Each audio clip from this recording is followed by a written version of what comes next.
Next up, I'm very excited to introduce our first social entrepreneur who will be talking about food security, an issue close to my own heart in the work I lead for the Rockefeller Foundation. Shobita Soor is the Chief Impact Officer and co-founder of Aspire Food Group, a 2013 Hult Prize winner that is working to make insects delicious across 2 continents, from Texas to Ghana. Here's Shobita. Hi, my name is Shobita Soor, and I am the co-founder of Aspire Food Group. Aspire Food Group is an international social enterprise that aims to achieve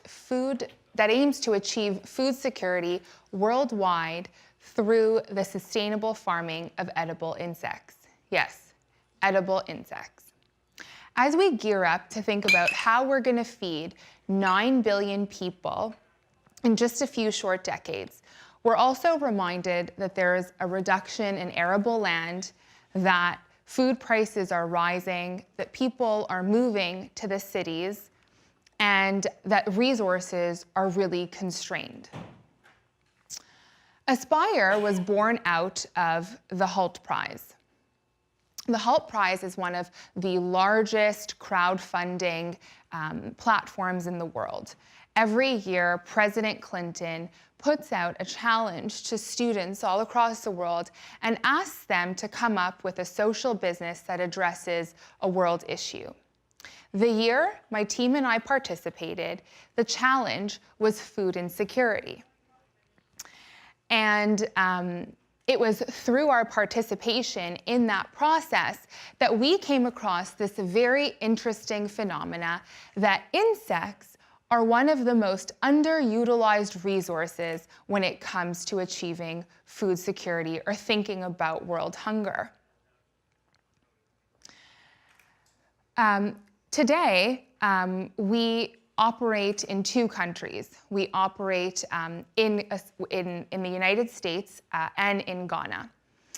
Over 2 billion people consume insects worldwide. However, there are serious issues with accessibility and with edible insects worldwide. The first issue is that the current practice really surrounds itself around the hand harvesting of insects. That means that labor costs are very high, and the price often is much more expensive than traditional livestock or traditional protein sources. The other issue is the availability of insects and the supply of edible insects. Through the current practice, which is really, again, around the hand harvesting of them, we find that they're only available seasonally, and that often over-harvesting in one season makes them less available thereafter. Now, where things get really interesting is with the farming of edible insects instead of the harvesting of edible insects. So, and that's really what we seek to do. When you are involved in edible insect production, there is drastically less land used, less water used, and less feed used. And the amount of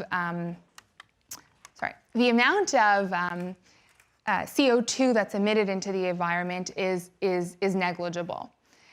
And this is really for either a similar amount of protein and nutrition, or in certain cases, a far superior amount of nutrition, specifically when it comes to iron and calcium and magnesium and zinc, really essential minerals.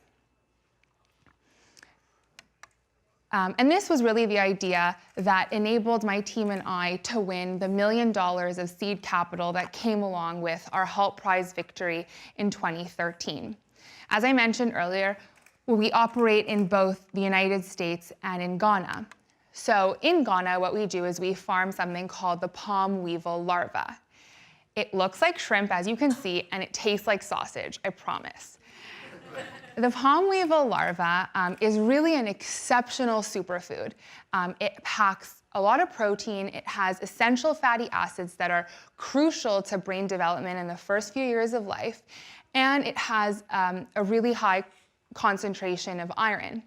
So our target market in Ghana is really people who are nutrition security vulnerable, people who have difficulty having stable access to animal protein, people who have difficulty getting really the basic amount of nutrients that they do. And so we really are committed to keeping our prices very low, competitive with things like canned fish, to be able to really target our, to be able to reach our target market.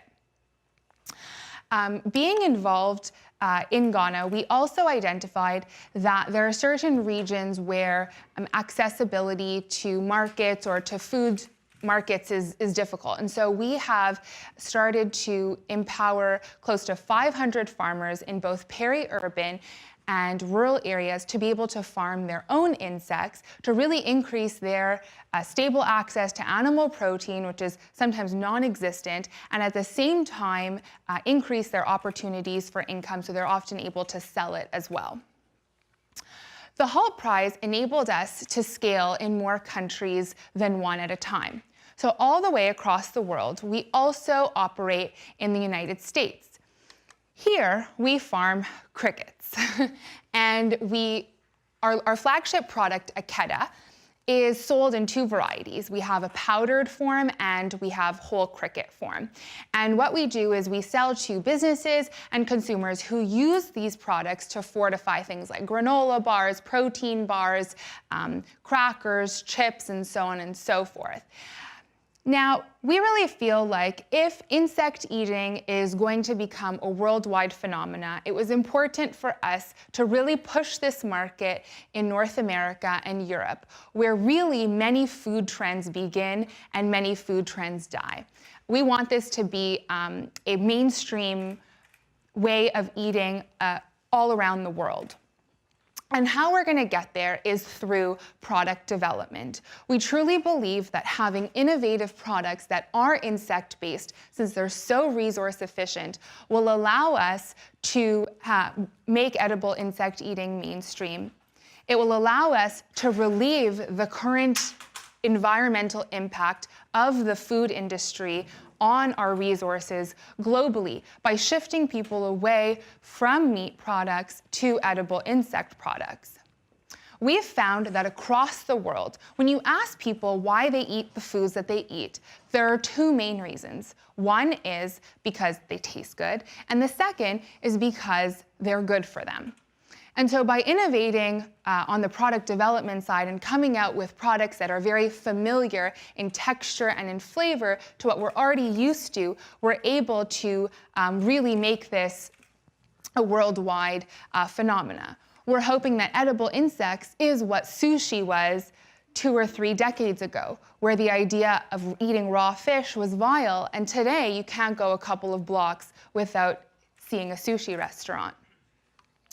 A couple of the things that got us to where we are today are, one, we had a mindset of piloting very cheaply and quickly in a new market. We identified what are the crucial questions we need to ask to be able to see if we can exist in this market in this country or not. We asked, is there a farmable insect? Is there a desired insect? And is there a willingness to pay for that insect? And that really informed our ability to be able to operate both in the United States and in Ghana. The other thing that we did, which I really recommend for any international social enterprise, was we partnered with local academic institutions. So in Ghana, we have a great partnership with the University of Ghana and Newseum University. And I think that this approach is really valuable, especially when you're operating in an industry where there's so much that is unknown, where there's so much that still has to be determined. We're able to partner with those research institutions to identify what is the best feed to feed these insects, what are the ways in which we can process the insects to have a longer and more stable shelf life. For Aspire, we're not done. We still have a long way to go. We aspire for the future for there to be, for us to operate in several different countries. One of the main ways that we anticipate doing this is we anticipate exporting the palm weevil larvae to other West African countries and to also be able to teach the same way that we've been able to empower the farmers in Ghana to be able to do that in other West African countries where there are palm trees, where this insect has been harvested in the past, and where there really is an opportunity for us as well on the product development side. We truly believe that insects are the food of the future, and that they are a food that will poise the way that is really poised to change the way we eat, and that is really poised to achieve zero hunger worldwide. Thank you so much.